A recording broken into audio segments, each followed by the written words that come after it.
Hi, my name's Cameron Carlson with AnimeAndLocation.tv, and I have with me the talented Dan Hess. How you doing? I'm doing wonderful. How about you? I'm doing all right. So it's been about 2 years since the last time we got to talk to you. How have been things going for you then? Oh, pretty good. I mean, I'm still doing stuff on the web, making comics. Finished up my series Realms of Ishikaze, so that's all taken care of now. Still, Wish is going strong still. And I've been working on a project called Bento Comics with a bunch of artist friends of mine. It's basically a website for short stories that have no other home, and it makes it really easy for people to read them and collect them into an actual printed book.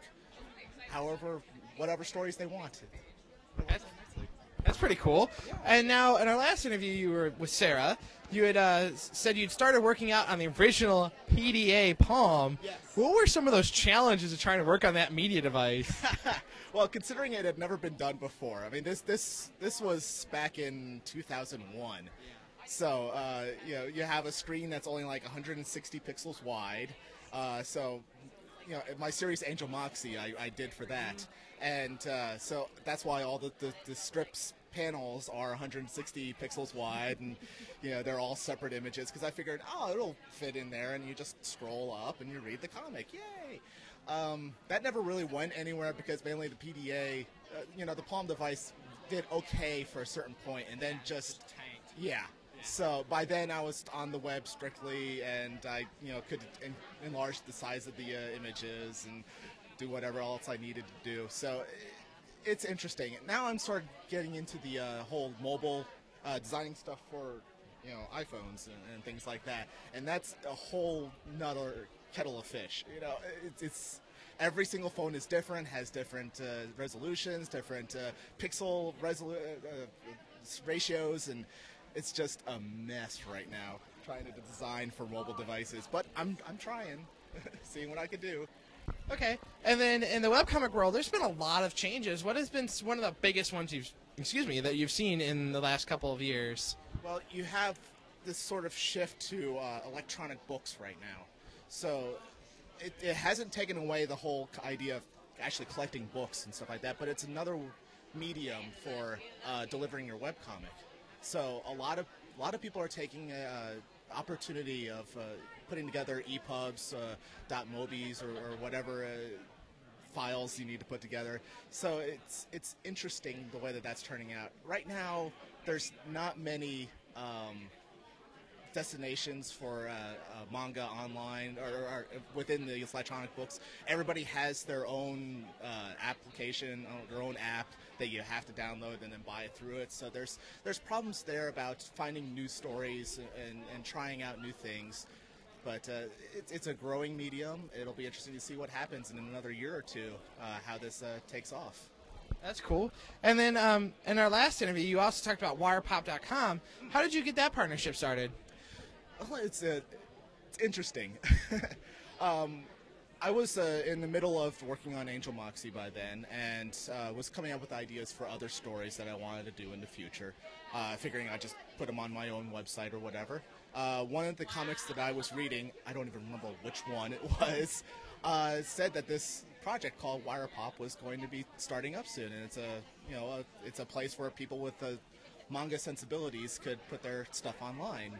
And I was like, well, I'll try it out. I'll send something in and see what happens. I was the 6th person to be put up there, and I've been working on, or had been working on it for about 8.5 years or so. Enough to put 7 Ishikaze books together. So it's been an interesting trip. So they have a couple good comics still up there. So it hasn't taken off as much, I think, as the owner wanted, but still it's a pretty good site. That's great. And then again, Wish is your most lovable character. What inspired you to create him and his magical power source of black licorice? I'm not really quite sure how it sort of happened. I was looking to put together a newspaper-style strip, figuring I'd, last-ditch effort while I was freelancing to send some stuff out, see if maybe I can get into some newspapers. Never happened. Newspaper is a dying media, so don't even worry about it, kids. But so I put together this idea of this character that could grant wishes to kids, and I would have 3 different kids that have different sensibilities, and so that way each week or so it would be a totally different story. The possibilities are endless. Yeah.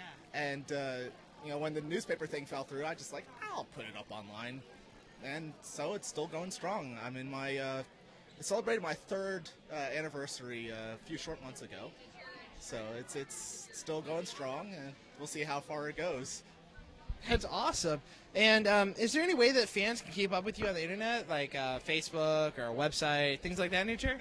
I am on Facebook. I